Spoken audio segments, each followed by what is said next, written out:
Então a gente vai começar então hoje primeiro estudo desse simpósio do Evangelho da Graça e me deram o tema chamado Somente a Bíblia, ou Somente a Escritura.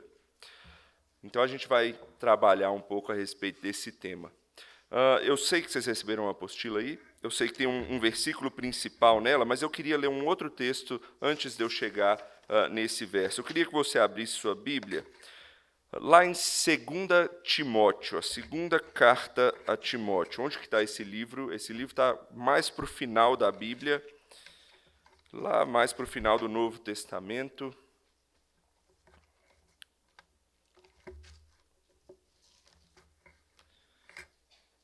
Segunda Timóteo 3. 2 Timóteo capítulo 3. Eu vou ler os versículos 14 a 17.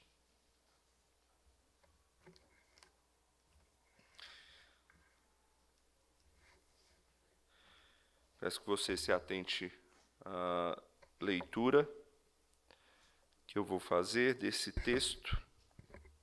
Segunda carta a Timóteo, capítulo 3, versículos 14 a 17. A palavra de Deus diz assim: Tu, porém, permanece naquilo que aprendeste e de que foste inteirado, sabendo de quem o aprendeste e que desde a infância sabes as sagradas letras, que podem tornar-te sábio para a salvação pela fé em Cristo Jesus. Toda a Escritura é inspirada por Deus e útil para o ensino, para a repreensão, para a correção, para a educação na justiça, a fim de que o homem de Deus seja perfeito e perfeitamente habilitado para toda boa obra. Até aí, vamos orar mais uma vez. Senhor, peço ao Pai que o Senhor agora nos tranquilize, nos conforte aqui pela Tua palavra, se necessário também confronte os nossos corações, para que sejamos edificados pela Tua palavra, para que possamos aprender dela e confiar no Senhor. É o que eu peço no nome de Jesus. Amém.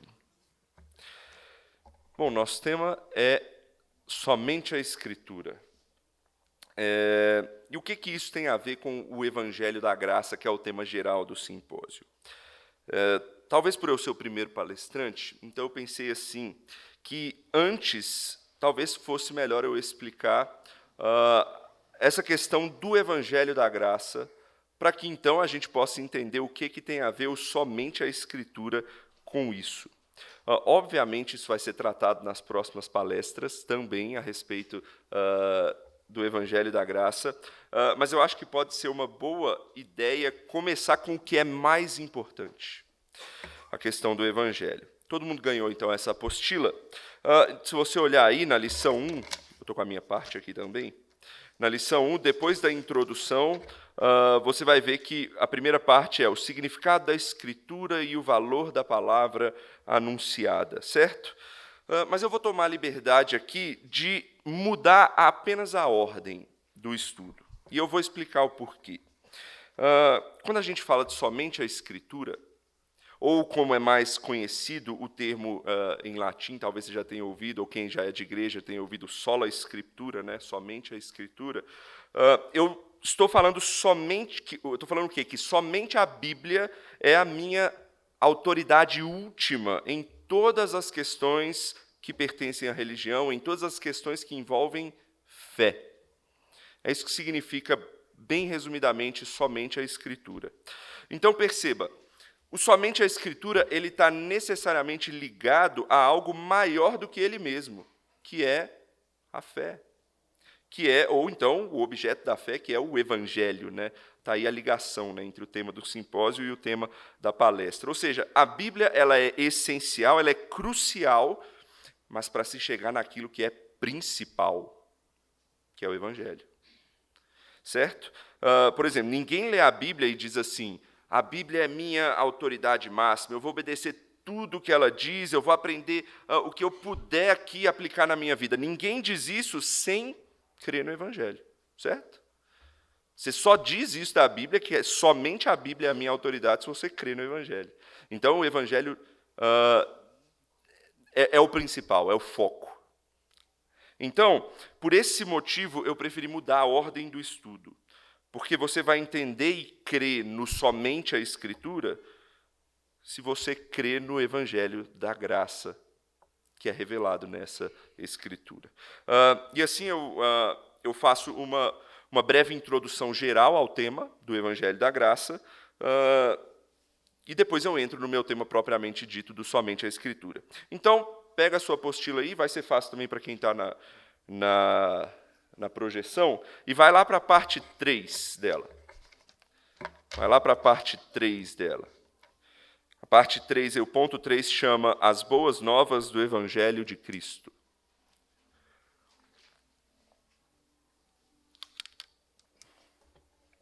Aí quem está no slide, coloca lá na parte 3, a partir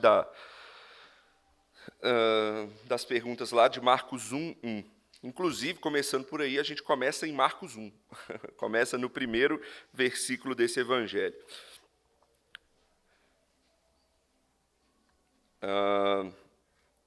Então, abra sua Bíblia também. A gente vai acompanhar Marcos. Na verdade, acredito que todas as palestras, né, vão seguir o evangelho de Marcos, principalmente. Né? Então, abra sua Bíblia em Marcos, que a gente vai trabalhar muito no Evangelho de Marcos. Onde está o Evangelho de Marcos? Ele é o segundo livro do Novo Testamento. O Evangelho de Marcos é o segundo livro do Novo Testamento. Então é fácil, se você quiser olhar no seu índice aí da sua Bíblia, você vai ver onde está o Novo Testamento e é o segundo livro. E aí você vê a página onde ele está e você vai exatamente nessa primeira página, no capítulo 1, versículo 1. Então, todo mundo achou aí? Marcos 1:1. Então, essa parte da apostila começa assim. O que tem início aqui? Ou seja, o que é o princípio? Marcos 1:1 diz, princípio do Evangelho de Jesus Cristo, Filho de Deus. Então, o que tem início aqui? O Evangelho de Jesus Cristo, Filho de Deus. Está lá no final, tá? Quem está aí na projeção, eu estou começando pela última parte, tá? Acredito que é um slide das últimas perguntas só. Isso, exatamente, está ali. Então, Marcos 1:1, o que tem início aqui? O Evangelho de Jesus Cristo, Filho de Deus. Então, deixa eu ir comentando cada uma dessas partes. A palavra evangelho não quer dizer simplesmente o que está escrito em Evangelho segundo Marcos. Né? Talvez você tenha visto aí no título, está escrito Evangelho segundo Marcos. De fato, a palavra evangelho passou a ser considerado um gênero, né, literário. Igual como a gente lê o 2 Timóteo, é uma carta. Ou então, quando a gente lê os Salmos no início, Salmos é um livro de poesia, um livro de cânticos, né, digamos assim. Então, Mateus, Marcos, Lucas e João foram chamados evangelhos. Nesse sentido, evangelho é como se fosse uma biografia. Né? Então, seria a biografia da vida de Jesus pela visão de cada um desses homens, Mateus, Marcos, Lucas e João. Então, por que não chamou, então, o título Biografia de Jesus segundo Marcos, ou Biografia de Jesus segundo João? A resposta é simples, porque evangelho é muito mais do que uma biografia, apesar de conter aspectos biográficos. Né? Então, evangelho ela vem de uma palavra grega, que é a mesma coisa, euangelion, que significa boas novas, ou boa notícia, boas notícias. Né? Então, se você quiser ter uma resposta melhor para você colocar na sua apostila, uma resposta mais completa, o que tem início aqui é o anúncio de uma boa notícia trazida a nós por Cristo Jesus. É o anúncio de uma boa notícia trazida a nós por Cristo Jesus. É o que revela para nós a próxima pergunta da apostila. O que Jesus foi fazer na Galileia? Você está com a sua Bíblia aberta aí? Vamos lá para o versículo 14 de Marcos. Não feche sua Bíblia, hein? Deixa Marcos aberto aí. Marcos 1,14 diz assim, depois de João ter sido preso, foi Jesus para a Galileia pregando o Evangelho de Deus. Então, o que Jesus foi fazer na Galileia? Pregar o evangelho de Deus. O que é pregar? Quando você pega um prego e bate na cabeça dele com um martelo numa madeira, o que você está fazendo? Você está fixando o prego na madeira, né? Então, a ideia de pregar é fixar o evangelho no ouvinte. Então, pregar é ensinar, é proclamar, essa boa notícia, esse evangelho, a fim de que ele seja apreendido, a fim de que ele fixe na sua mente e no seu coração, ou no coração do ouvinte, né? Então, era o que Jesus estava fazendo. Ele estava colocando ou pregando o evangelho para que as pessoas pudessem o apreender, o fixar nas suas mentes e corações. E aí vem a pergunta, mas que boa notícia é essa? O que Jesus estava ensinando? Próxima pergunta. A pergunta já começa com um pedaço da resposta, né? Além de arrepender-se, o que mais é necessário? Vamos ler o versículo 15, que ele é mais completo que isso.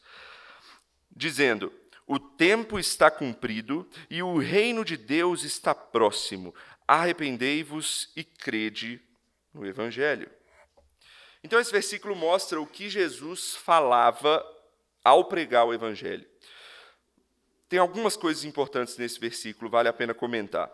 Primeiro, em resumo, ele falava que o tempo chegou. E que tempo é esse? Essa é uma pergunta um pouco complexa, porque ela envolve muitas outras coisas da Escritura, da Bíblia, mas, em resumo, é o tempo que Deus estabeleceu para que a promessa de salvação chegasse. Certo? O Evangelho é uma boa notícia que envolve salvação. E o versículo está dizendo que esse tempo se cumpriu, esse tempo chegou. Vamos continuar entendendo. Depois ele diz que o reino de Deus está próximo. Ou seja, essa promessa de salvação envolve o estabelecimento de um reino. Reino tem a ver com governo, tem a ver com domínio, no caso de Deus, sobre todas as coisas. Então, o reino, bem resumidamente, é isso. É o governo, é o domínio de Deus sobre todas as coisas, e é isso que está próximo. Tá, mas o que caracteriza, então, essa promessa de salvação e esse reino que está próximo? O que mostra isso? Essa é a boa notícia. A boa notícia é que essas coisas chegaram. Como? Em Jesus, por meio de Jesus. Jesus chegou, então o reino está próximo. A promessa de salvação está chegando. Ou chegou, né? Com ele vindo ao mundo. Essa é a boa notícia. Se é um reino, eu posso dizer então que Cristo, o Rei, chegou. Então, para trazer salvação, para ser o Rei e estabelecer o seu trono. E aí você pode me perguntar, legal, mas essa boa notícia é para quem? E o que eu devo fazer com essa informação? Jesus continua no final da resposta, né? Duas coisas. Arrependa-se e creia. Não é o que está no final do versículo aí? Arrependei-vos e crede no Evangelho. Essas duas palavras dizem muita coisa, e eu imagino que as próximas palestras vão tratar muito mais disso do que a minha, tá? Quando falar de graça, quando falar da própria pessoa de Jesus Cristo e quando falar da fé. Mas, em resumo, o que elas significam? Para você se apropriar desse reino, você precisa, em primeiro lugar, se arrepender. Você precisa perceber que você tem um problema. E esse problema se chama pecado. E arrependimento significa se encher de tristeza por ele, abandoná-lo e se voltar em obediência a Deus. Essa é a primeira coisa. Mas uma segunda coisa é a fé, é o crer. O que é o crer? É confiar que em Cristo Jesus, né, o objeto desse evangelho, você pode ser verdadeiramente perdoado desse pecado pela obra dele na cruz. Fazendo essas duas coisas, se arrependendo e crendo, você passa a fazer parte desse reino que está sendo estabelecido. Então, resumo resumido é isso. Mas como é que eu posso chegar a isso? Vamos seguir na apostila. Passa a sua Bíblia algumas páginas aí, vai lá para o capítulo 8 de Marcos.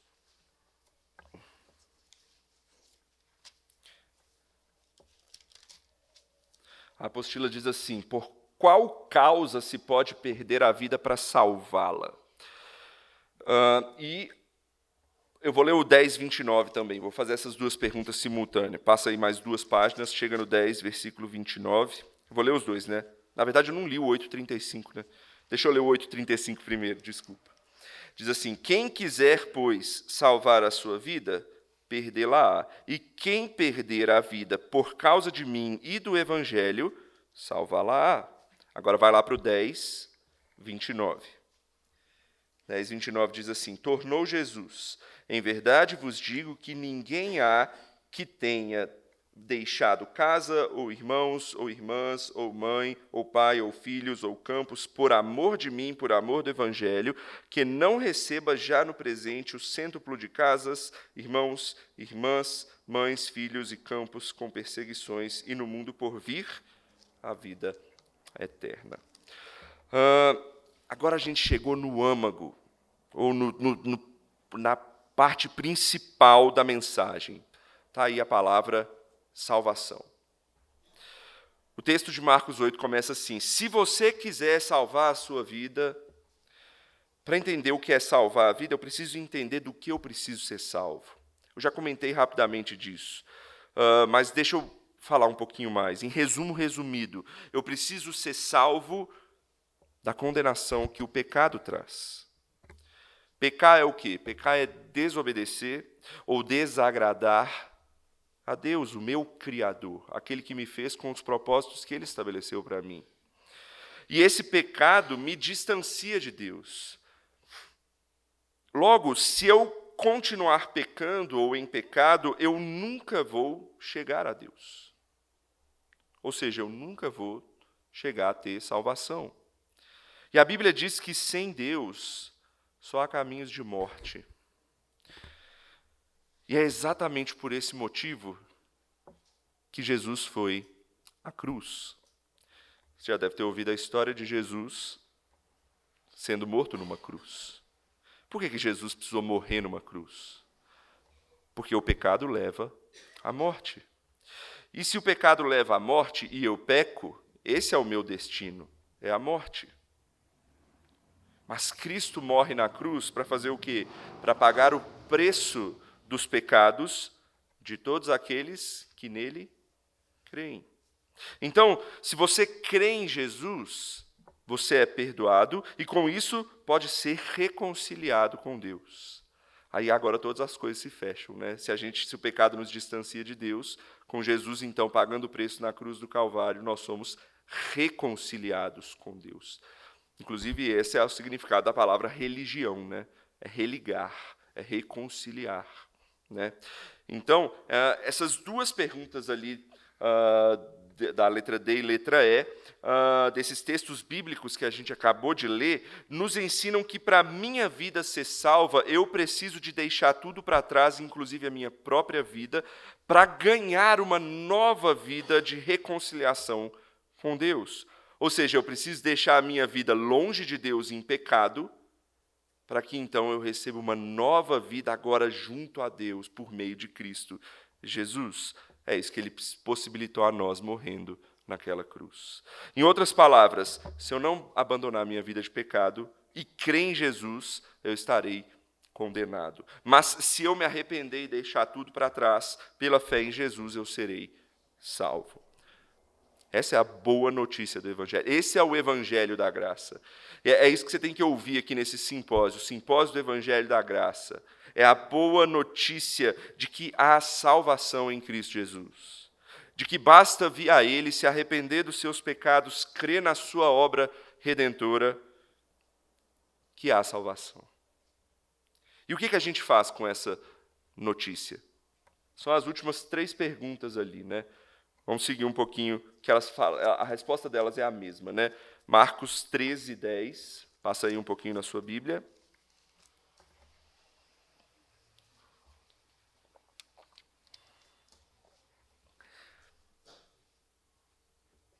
O que é necessário ser pregado? Marcos 13, 10. Mas é necessário que primeiro o Evangelho seja pregado a todas as nações. Passa aí a página, Marcos 14, 9. O que deveria ser pregado em todo o mundo? Marcos 14, 9, em verdade vos digo, onde for pregado em todo o mundo o evangelho, será também contado o que ela fez para a sua memória. Então, em todo o mundo, o evangelho vai ser pregado. E por fim, Marcos 16, 15.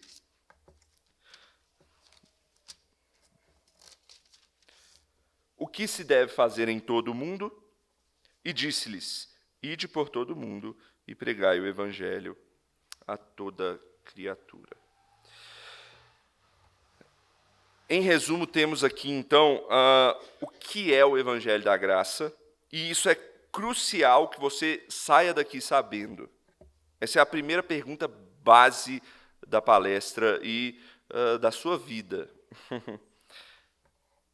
Você tem que sair daqui sabendo responder isso. O que é o evangelho? O evangelho da graça. Ele é a boa notícia de que o Deus Criador, do qual eu estava separado dele por causa do pecado, nos enviou seu Filho Jesus Cristo para morrer pelos nossos pecados, pagar o preço para a nossa salvação e assim nos reconciliar com Deus. Essa é a coisa mais importante que você precisa saber saindo daqui hoje. Por isso que eu comecei com essa parte especialmente. E agora sim, eu vou entrar no assunto que é meu propriamente da minha palestra, o somente a Escritura, né? E eu quero que vocês percebam por que eu fiz questão de colocar o Evangelho antes do tema da Escritura. Por isso eu vou contar uma história rapidamente aqui, de onde foi tirado esse termo somente a Escritura. Na verdade, só um contexto básico aqui, né? Uma das teses do protestantismo é chamado os 5 solas, ou os 5 somentes, né? São somente a Escritura, somente a fé, somente a graça, somente Jesus Cristo e somente a Deus a glória. Certo? Essa é a base do protestantismo. Não é do presbiterianismo, como essa igreja aqui, mas é do protestantismo. Todos os protestantes deveriam crer nisso, sejam eles batistas, assembleianos, presbiterianos, metodistas ou o que for. Isso é a base, praticamente a base do protestantismo. São esses 5 solas que a gente chama, né? Os 5 somentes. E aí eu vou contar a história de como chegou a nós, então, esse somente a Escritura. Lá na época da Reforma Protestante, talvez você já tenha aprendido isso na escola, você lembra de um personagem famoso, né, chamado Martinho Lutero, quando ele mostra pelo menos os videozinhos lá dele pegando o martelinho, aí tem os filmes que tem isso, né, tem vários filmes de Lutero, sobre Lutero, ele pega o martelinho dele, leva um papelzão assim, escrito um monte de teses, são as suas 95 teses, e ele leva lá para a porta do castelo de Wittenberg, lá na Alemanha, prega lá e quer questionar algumas coisas que ele vê acontecendo lá na Igreja Católica Romana da sua época, né? E ele quer discutir aquilo, porque ele vê algumas coisas erradas ali. Então, a gente leva para a época da Reforma, a gente lembra disso, né? Esse é o estopim da Reforma, né, digamos assim. Mas Deus começou a trabalhar no coração de Lutero muito antes disso. E eu quero contar uma coisa importante. Lutero ele era um monge da Igreja Católica, né? Então ele liderava missas, ele fazia suas preleções, mas Lutero ele dizia que ele tremia quando ele fazia essas coisas, de medo mesmo. Medo do quê? Medo de Deus. Lutero dizia que ele tinha medo da santidade de Deus. Ele dizia que ele tinha pavor da santa justiça de Deus. Porque ele falava, eu sou pecador, e se Deus usa da sua justiça para punir o pecado, eu estou perdido, e ele tinha medo disso. Então Lutero começou a estudar teologia. Ele leu vários homens, especialmente Agostinho, mas nenhuma dessas leituras tranquilizavam ele. E aí você deve estar se perguntando, mas ele não lia a Bíblia? Gente, naquela época, a Igreja Católica ela praticamente trancava a Bíblia a 7 chaves. Então, o que aconteceu foi justamente dele ir na biblioteca lá do monastério dele, e ele encontrou uma Bíblia latina lá, e ele começou a ler a Escritura. E ele foi lendo e lendo cada vez mais, e ele se impressionou, dizendo assim, nossa, quanta coisa a gente não fala nas nossas missas, né? Não ensina aos fiéis nas missas que tem na igreja, que tem na Bíblia. A Bíblia é muito mais rica do que é ensinado. Então Lutero começou a estudar grandemente a Bíblia, até que ele chegou em Romanos 1, 16 e 17. Abre sua Bíblia lá. A gente está em Marcos, né? Marcos, Lucas, João, Atos, Romanos. 4 livros depois de Marcos, você vai chegar em Romanos. Romanos 1.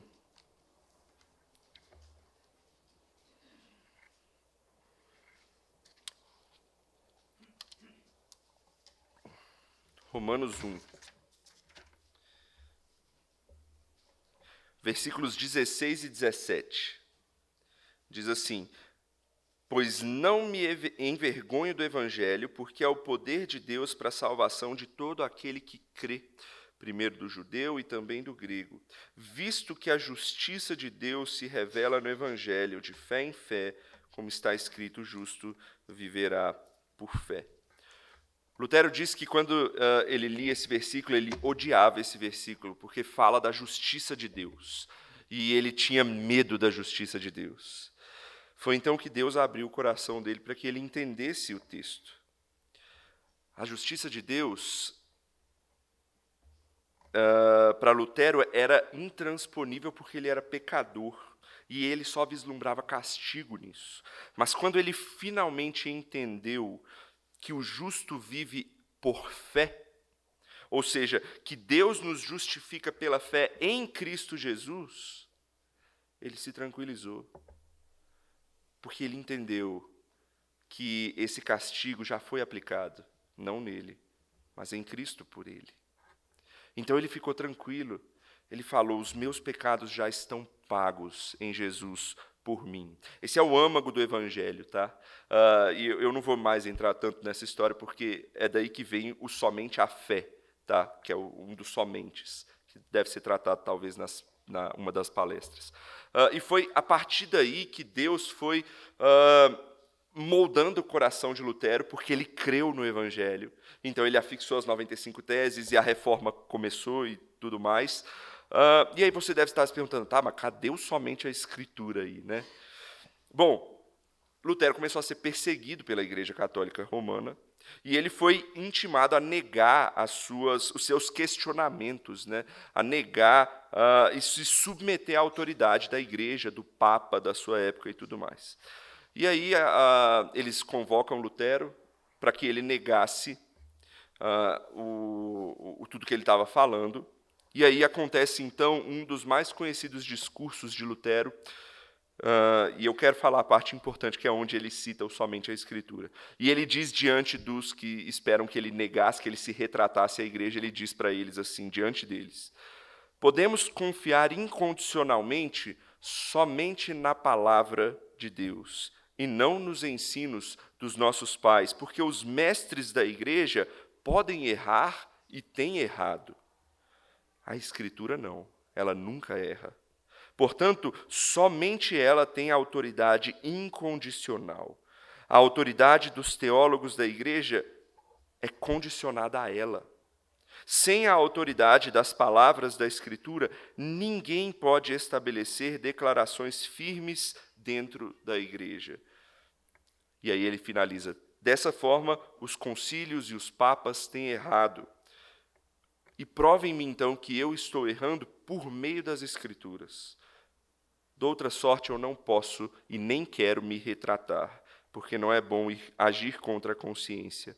Aqui estou de pé, não posso agir de outra maneira, Deus me ajude. Amém. Ele fala isso diante daqueles que estavam questionando ele. Essa é a história do somente a Escritura.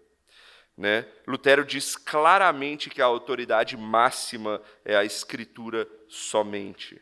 Porque homens erram, sejam teólogos, mestres, pastores, até o Papa. Na época dele era importante, né? Nós protestantes não seguimos o Papa. Homens erram, mas a Escritura não. Então algo fica claro aqui para nós. Somente a Escritura mostra essa autoridade da Bíblia. Por quê? Porque a Escritura não erra, ela é inerrante. Ou seja, ela é infalível. E por que a Escritura tem essa característica? A resposta é só uma, porque ela é divina, porque ela vem de Deus. A gente leu isso lá em 2 Timóteo, lá no início, né? Toda a Escritura é inspirada por Deus, ou seja, vem dele, por isso ela é impossível que a Escritura erre, porque Deus não erra. E é por isso que é impossível compreender somente a Escritura sem fé, sem Evangelho, sem Deus. E isso explica por que então eu inverti a ordem aqui da palestra, né? Lutero só chegou a dizer essas palavras marcantes aí do somente a Escritura, por quê? Porque ele cria no Deus que revelou a palavra dele. E quando nós cremos que Deus fala por meio da palavra, é impossível colocar qualquer outra coisa acima dela. É somente ela, é a autoridade máxima, incondicional. E assim, então, a gente pode chegar no restante da apostila. O que isso significa para mim? O que significa dizer, então, que a Bíblia ela é a minha autoridade em questões de fé, que ela é inerrante, que ela é suficiente, que ela é suprema? O que significa anunciar isso? O que significa crer nisso? E essa é a segunda pergunta crucial dessa palestra aqui. Tá? A primeira foi a respeito do Evangelho, o que é o Evangelho. E agora, a minha próxima pergunta, muito importante, que você deve sair daqui sabendo, é por que a Bíblia é tão importante para anunciar esse Evangelho? Porque se a Bíblia ela não tem erros e é a autoridade máxima, eu posso ter certeza de que, ao lê-la, eu vou obter algo fidedigno e supremo. Não tem nada mais valoroso nesse mundo do que aquilo que a Bíblia oferece para nós. Esse é o principal significado para nós desse tema, do somente a Escritura. O que a Bíblia oferece, o conteúdo dela, tem mais valor do que qualquer outra coisa. Vamos ver isso na prática? Vamos voltar lá para a apostila. Exatamente aí. Abra sua Bíblia, então, mais uma vez, em Marcos capítulo 12.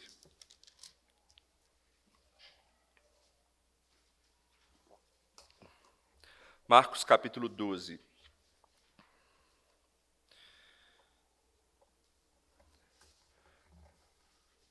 A pergunta é assim: então, sobre quem a Escritura dá testemunho?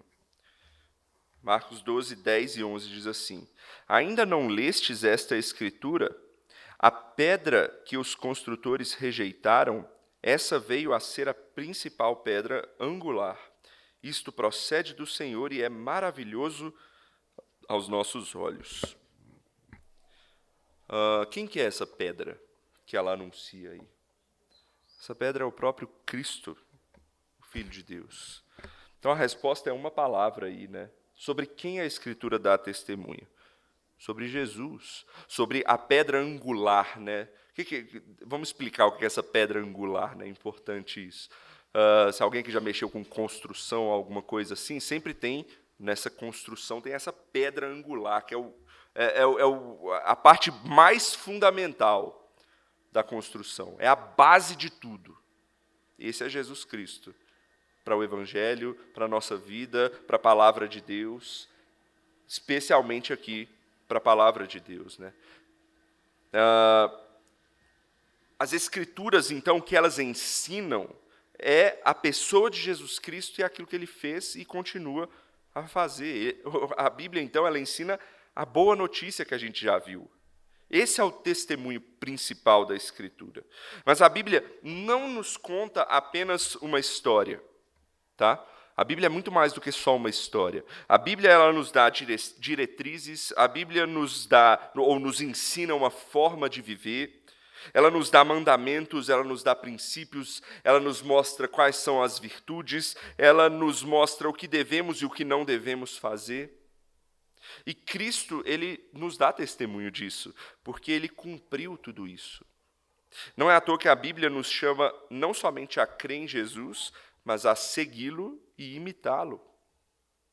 E isso vai nos levar para a próxima pergunta. Próxima pergunta. Como está uma pessoa que não conhece, essa aí, né? Não conhece as Escrituras? Olha aí, Marcos 12, 24. Respondeu-lhes Jesus: não provém o vosso erro de não conhecerdes as Escrituras, nem o poder de Deus? Esse é um ponto importante aqui. É comum, talvez já deve ter ouvido falar, que a palavra de Deus ela é a nossa regra de fé e de prática, certo? A Escritura, a palavra de Deus é a nossa regra de fé e de prática. O que isso quer dizer? Nosso catecismo da nossa igreja, né, tem uma pergunta que explica isso. Ele fala assim: qual é a principal coisa que as Escrituras nos ensinam? A coisa principal que as Escrituras nos ensinam é que aquilo que o homem deve crer acerca de Deus e o dever que Deus requer dele. Ou seja, regra de fé e de prática. Crer e aquilo que eu faço. Ou seja, a Escritura, ela nos dá o fundamento da nossa fé e da nossa obediência. Ela me fala aquilo que eu devo crer e aquilo que eu devo fazer. E um ponto importante aqui, somente a Escritura ensina isso. Ok? Somente a Escritura tem isso. Você não vai achar em nenhum lugar desse mundo um caminho que te leve a Deus. Só a Escritura anuncia o Evangelho, só a Escritura fala sobre Cristo. E ambas as coisas, fé e obediência, estão intimamente relacionadas, né? Não é à toa uma outra coisa que Jesus já disse certa vez. Ele disse: aquele que tem os meus mandamentos e os guarda, esse é o que me ama. Ou seja, esse é o que verdadeiramente crê em mim. Aquele que mostra isso, guardando os mandamentos, obedecendo, fazendo, praticando aquilo que a Escritura ensina. Por isso, uma pessoa que não conhece as Escrituras, ela não sabe nem o que crer, nem o que fazer. Por isso, ela vive errando. Essa é a resposta. Uma pessoa que não conhece as Escrituras está errando. Mas e quando você conhece as Escrituras? Qual o benefício, qual a utilidade? Essa é a próxima pergunta. E aí, ela pede para abrir em Marcos 12, 26. Marcos 12, 26, para mim, só tem o início da resposta. Eu vou ler, mas depois eu quero que a gente vá lá para 2 Timóteo mais uma vez. Tá bom? Mas vamos ler Marcos 12, 26. Qual é a utilidade das Escrituras? Marcos 12, 26 diz assim: quanto à ressurreição dos mortos, não tendes lido no livro de Moisés, no trecho referente à sarça, como Deus lhe falou: eu sou o Deus de Abraão, o Deus de Isaque e o Deus de Jacó? Parece estranho responder com esse texto, né? Tem que dar o contexto aqui para a gente entender. Bom, aqui Jesus está numa disputa com alguns judeus, chamados saduceus, e eles estão questionando Jesus a respeito de um tema, né? O tema da ressurreição. E qual a resposta de Jesus? Vocês erram porque vocês não conhecem as Escrituras. Ou seja, se vocês a lessem, se vocês a estudassem, seriam ensinados por ela. Então essa é a primeira utilidade aí que Marcos 12, 26 nos dá, né? A palavra de Deus ela é útil para nos ensinar. Inclusive, ela é a primeira utilidade que o apóstolo Paulo cita lá em 2 Timóteo 3. E lá, para mim, tem a resposta completa. Vamos para lá? 2 Timóteo 3. Passa aí vários livros aí do Novo Testamento para frente. Você vai chegar em 2 Timóteo.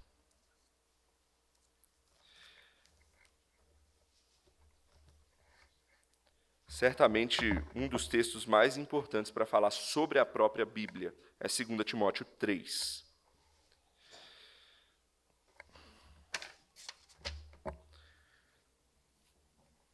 2 Timóteo 3,16. Na verdade, eu vou ler o 15 e o 16, tá? Diz assim: que desde a infância sabes as sagradas letras que podem tornar-te sábio para a salvação pela fé em Cristo Jesus. Toda a Escritura é inspirada por Deus e útil, essa é a pergunta, né? Qual a utilidade das Escrituras? E útil para o quê? Para o ensino, para a repreensão, para a correção e para a educação na justiça. Então vamos lá, vamos destrinchar isso aqui rapidamente. Em primeiro lugar, ela é útil para o ensino. É o que a gente viu lá em Marcos, né?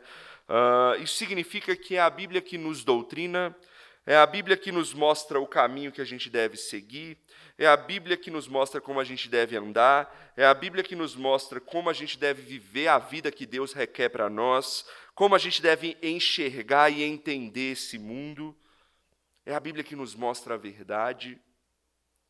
Em resumo, é o que a gente já viu, ela nos mostra aquilo que devemos crer e aquilo que a gente deve praticar, aquilo que a gente deve obedecer, aquilo que Deus requer de nós. Esse é o resumo do ensino bíblico.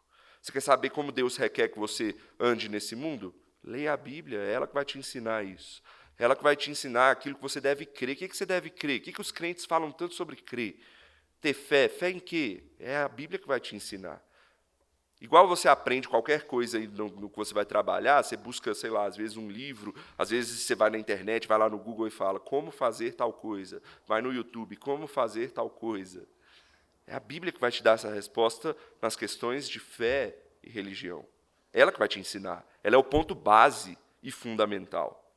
Então, a Bíblia é a que nos ensina. Só que a gente não para no ensino.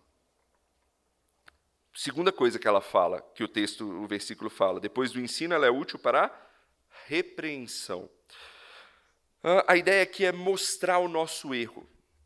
A palavra no original de repreensão é convencer. Ou seja, a Bíblia nos convence da verdade e mostra o nosso pecado. Nos repreende pelo nosso erro.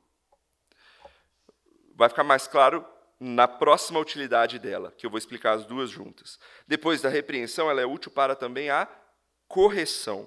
Está totalmente ligado uma coisa com a outra, tá? A correção, ela é o lado positivo desse convencimento, né? Por quê? Porque a gente não pode parar no convencer. Ela é útil para nos corrigir também, para nos restaurar, para nos fazer seguir pelo caminho correto. Deixa eu dar uma ilustração para ficar fácil. Especialmente para quem é pai. Quem é pai sabe, entende isso aqui. Quando seu filho faz uma coisa errada, você vai lá para corrigir ele. Mas antes de corrigir ele, você precisa repreender ele. O que é repreender? Você precisa mostrar qual o erro que ele fez, senão ele não vai entender. Né? Você não pode nem chegar só disciplinando, e você não pode nem chegar falando assim, você tem que fazer o certo. Ele não sabe o que ele fez de errado. Então, a primeira coisa é repreender. Você precisa mostrar qual é o erro. Essa é a primeira parte. Mas a gente também não para na repreensão. A gente repreende e fala, você errou nisso, você entendeu? Entendi. Então, qual que é o certo? Você corrige. Você mostra qual é a coisa certa a se fazer. Qual é o caminho certo a seguir. É o que a Bíblia faz conosco. Ela nos ensina, quando a gente erra, ela nos repreende e ela nos volta para o caminho certo. E, por fim, nós temos uma última utilidade, que é como se fosse o final dessas três, desse caminho, né, de ensino, repreensão, correção, que é a instrução na justiça, que é a educação na justiça. É ela quem nos educa, como se fosse um professor, como se fosse um mentor, um disciplinador, né? A Bíblia é a nossa educadora, aquela que nos ensina, nos prepara rotineiramente para como a gente deve ser. É por isso que a gente tem que voltar à Bíblia constantemente, né? Porque dificilmente alguma pessoa aprende uma coisa vendo ela uma vez só. Normalmente, nós, seres humanos, a gente aprende pela repetição, né? Cada vez mais que a gente repete, a gente mais vai aprendendo. Isso tem a ver com educação. E mais, ser educado é mais do que só saber um conceito que você aprendeu. É algo, é viver a partir desse conceito aprendido. Então a Bíblia, mais do que nos ensinar, ela nos molda. A Bíblia nos educa para a gente viver de maneira justa, né? Então ela nos instrui, nos educa na justiça. Então, para resumir aqui essa parte, a Bíblia é útil para que aquele evangelho que salva possa ser crido, possa ser obedecido, e à medida que eu vou lendo e vou me adaptando e vou sendo moldado, eu vou sendo educado nele. Não é à toa que o versículo 15 de 2 Timóteo diz aí: e desde a infância sabes as sagradas letras que podem tornar-te sábio para a salvação pela fé em Cristo Jesus. Só a Bíblia, meu irmão. Somente a Escritura pode nos apontar a Jesus Cristo. Ela é a revelação especial de Deus. É só nela que eu encontro o mais importante dos ensinamentos dessa terra: o Evangelho da graça que pode nos salvar. E assim a gente vai para as próximas perguntas. As perguntas da letra D e letra E, eu vou fazer elas juntas, tá? Porque a resposta é basicamente a mesma. Mas volta lá para Marcos. Marcos, agora 14.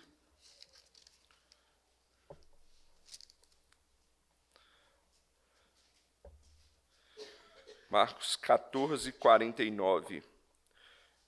O que disse Jesus sobre os acontecimentos em sua vida? Marcos 14, 49 diz: todos os dias eu estava convosco no templo, ensinando, e não me prendestes. Contudo, é para que se cumpram as Escrituras. E da mesma forma, a próxima pergunta: para que Jesus foi crucificado entre os malfeitores? Aí Marcos 15, 28. Passa aí uma página. Diz assim: e cumpriu-se a Escritura que diz, com malfeitores foi contado. O que essas duas perguntas estão focando aqui é que a Bíblia cumpre o que ela diz. Esse é o ponto dessas perguntas. A Bíblia cumpre o que ela diz. Ou seja, eu posso crer, eu posso confiar que se tudo que ela já mostrou lá atrás já está se cumprindo, ou já se cumpriu várias coisas, eu posso confiar que se Deus diz que todo aquele que crê em Cristo Jesus será salvo, eu serei mesmo. Deus nos dá essa certeza. Deus nos dá a certeza de salvação quando eu verdadeiramente, genuinamente creio em Cristo Jesus. Então, é somente a Escritura que pode trazer para você essa bênção, essa tranquilidade e, principalmente, esse ensino e essa educação na vida cristã.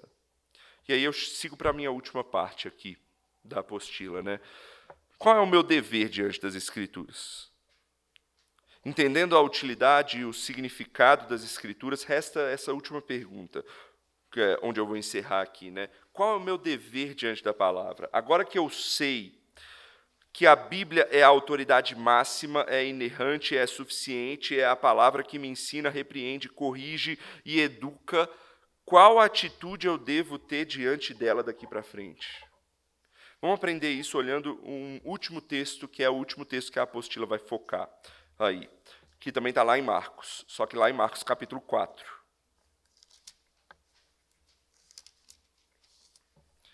Marcos, capítulo 4. Deixa eu ver que horas são. Eu tenho até que horas? Ou já acabou meu tempo?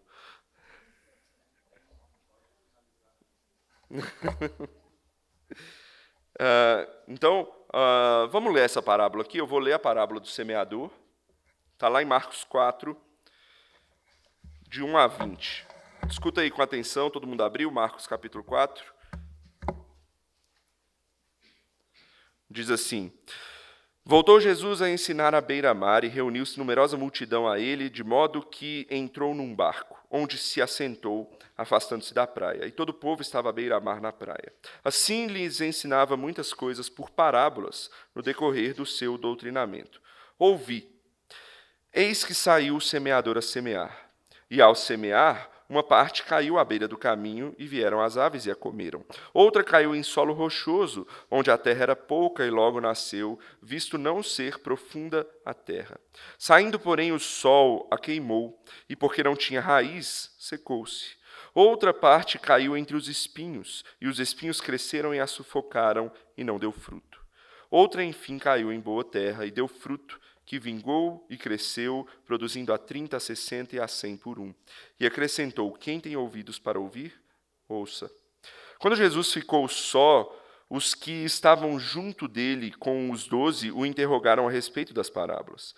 E ele lhes respondeu: a vós outros vos é dado conhecer o mistério do reino de Deus, mas aos de fora tudo se ensina por meio de parábolas, para que, vendo, vejam e não percebam, e ouvindo, ouçam e não entendam, para que não venha converter-se e haja perdão para eles. Então lhes perguntou: não entendeis essa parábola? E como compreendereis todas as parábolas? O semeador semeia a palavra. São estes os da beira do caminho, onde a palavra é semeada. E enquanto a ouvem, logo vem Satanás e tira a palavra semeada neles. Semelhantemente, são estes os semeados em solo rochoso, os quais, ouvindo a palavra, logo a recebem com alegria. Mas eles não têm raiz em si mesmos, sendo antes de pouca duração, em lhes chegando a angústia ou a perseguição por causa da palavra, logo se escandalizam.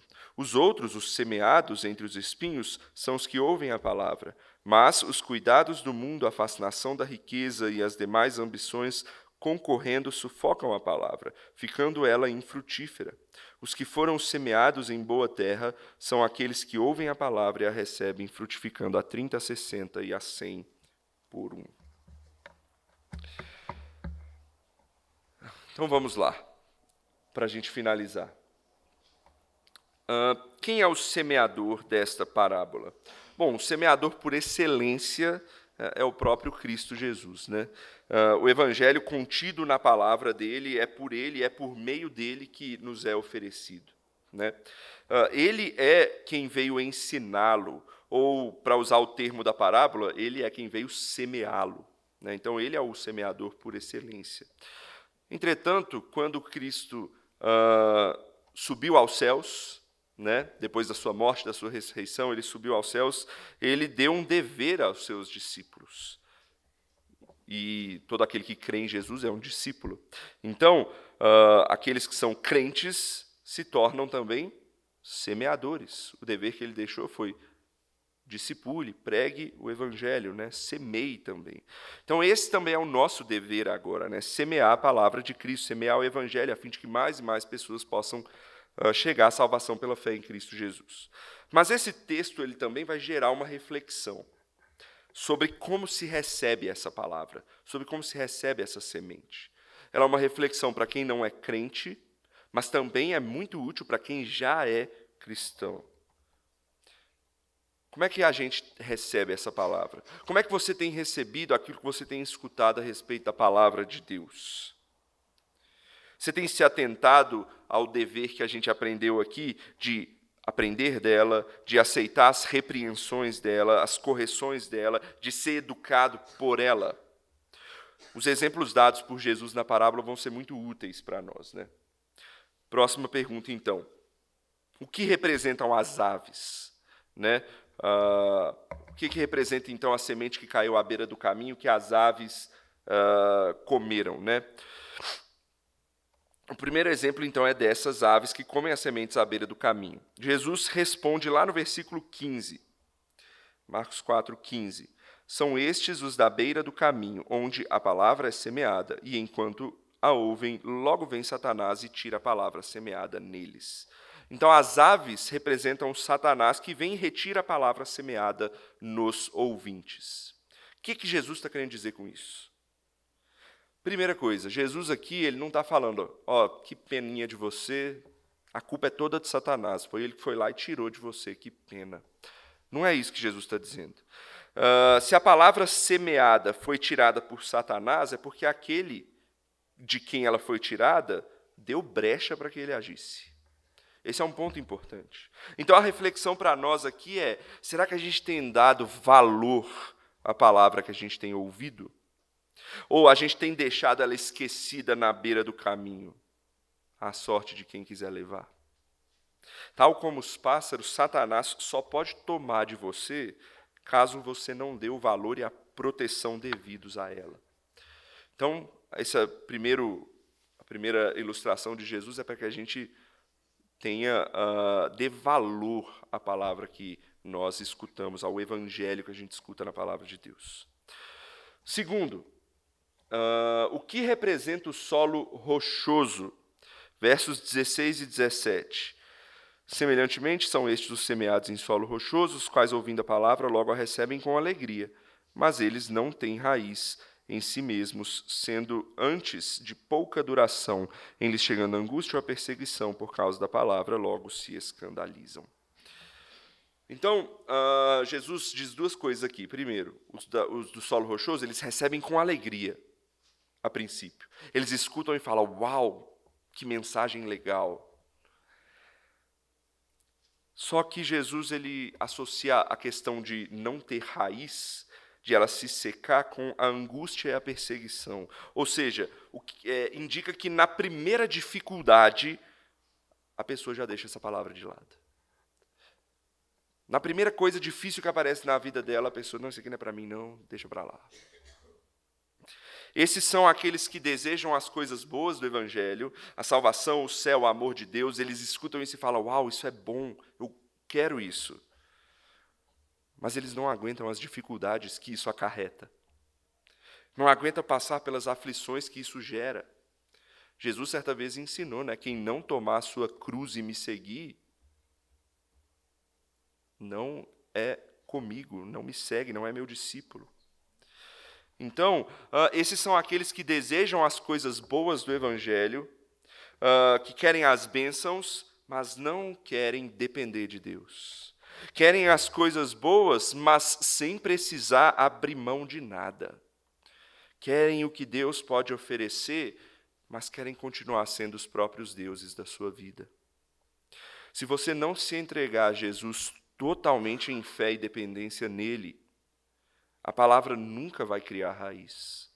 Quanto mais frutificar em você, ela sempre vai secar e não vai dar certo. Próximo. O que representam os espinhos? Versos 18 e 19. Os outros, os semeados entre os espinhos, são os que ouvem a palavra, mas os cuidados do mundo, a fascinação da riqueza e as demais ambições concorrendo, sufocam a palavra, ficando ela infrutífera. Esse aqui talvez seja o mais conhecido, do nosso tempo. Ou mais normal de ver. São aqueles que ouvem, mas os afazeres, os prazeres desse mundo sufocam essa palavra. Ou seja, são aquelas pessoas que ouvem, mas veem que as coisas do mundo são mais importantes para eles. Sejam suas rotinas, sejam seus trabalhos, sejam seus desejos e prazeres, são aquelas pessoas que não têm tempo para Deus, ou que não querem oferecer seu tempo para Deus. Esses aqui não ouviram o que Jesus disse certa vez, O que importa ganhar o mundo e perder a sua alma? Esses preferem aquilo que o mundo pode oferecer e não dão valor ao que é muito melhor que aquilo que o Evangelho oferece. Por fim, o que é a boa terra? Verso 20, Os que foram semeados em boa terra são aqueles que ouvem a palavra e a recebem, frutificando a 30, 60 e a 100 por um. Então, por fim, a gente tem a boa terra, São aqueles que recebem a palavra, a acolhem, a fazem crescer e frutificar. Qual que é o nosso dever, então, diante da palavra de Deus? É ouvir, é acolher em nosso coração, aprender dela, ser educado por ela e fazer com que ela frutifique, sendo passada a mais e mais pessoas. E assim, a gente se torne novos semeadores, para que a gente semeie essa palavra em novos campos. E assim a gente volta para o evangelho com o qual a gente começou. Porque a palavra nos leva ao evangelho. E eu quero que você entenda esse ciclo. Isso tem tudo a ver com eu ter invertido a ordem no início. Essa palavra que te levou ao evangelho, e agora por meio do evangelho você crê e busca o seu Senhor, nessa busca ela vai te fazer voltar à palavra. E na palavra você vai ter mais do evangelho e vai te incentivar a aprender ainda mais dessa palavra. E assim o ciclo vai progredindo. E assim você vai crescendo no evangelho, no conhecimento, na palavra. Eu não sei se ficou claro, mas esse evangelho que te alcançou, ou que está sendo anunciado aqui para te alcançar, só pode ser obtido, aprendido e crido por meio dessa palavra que revela Cristo Jesus. Somente a Escritura. Você não vai encontrar o evangelho em nenhum outro lugar. Da mesma forma, você só pode atribuir esse valor supremo à Escritura crendo que ela é divina, crendo no evangelho. Uma coisa leva a outra e outra coisa leva a uma. Por isso, como reflexão final, é a última coisa que eu vou dizer aqui. Eu quero que você pense, está diante de mim essa palavra que é inerrante, que é infalível, que é suficiente, que é a autoridade máxima dentre qualquer outra. E que tem aquele tanto de utilidade que a gente viu. Talvez você não creia plenamente nisso ainda. Eu não sei. Mas depois de ouvir isso, no mínimo isso deve ter aguçado a sua curiosidade, a fim de examinar e procurar nessa palavra o tesouro que ela pode oferecer. Faça isso. Porque só nessa palavra você encontra as palavras de vida eterna que Jesus Cristo oferece. Não tem tesouro maior do que esse. E esse tesouro vai te levar a voltar na palavra, que por sua vez vai te levar a mais e mais tesouros que ela tem a oferecer. E assim você vai se tornar o homem mais rico desse mundo. Rico em Cristo Jesus. É isso que a gente tem a oferecer como crentes que somos. Vamos orar? Senhor, obrigado, Pai, por essa rica palavra que o Senhor nos revelou, que o Senhor preservou para nós até hoje, depois de milênios, essa palavra ainda está disponível a nós para aprender, para que sejamos repreendidos e corrigidos, e para sermos educados nela, e por meio dela possamos aprender sobre Cristo Jesus, sua obra na cruz, e assim, ó Deus, termos fé e buscarmos ao Senhor e buscarmos salvação em Ti. Obrigado por isso. Que o Senhor toque no coração de cada um aqui para que essa semente plantada de fato cresça, se desenvolva e frutifique. Que os corações aqui, ó Deus, que receberam essa semente não sejam como os da beira do caminho, os rochosos ou os dos espinhos, mas que sejam a boa terra que acolhe a semente e nela ela cresce e ali Jesus toma conta e nos liberta e nos ama e salva as nossas vidas. Esse é o nosso anseio e é isso que nós pedimos no nome de Cristo Jesus. Amém.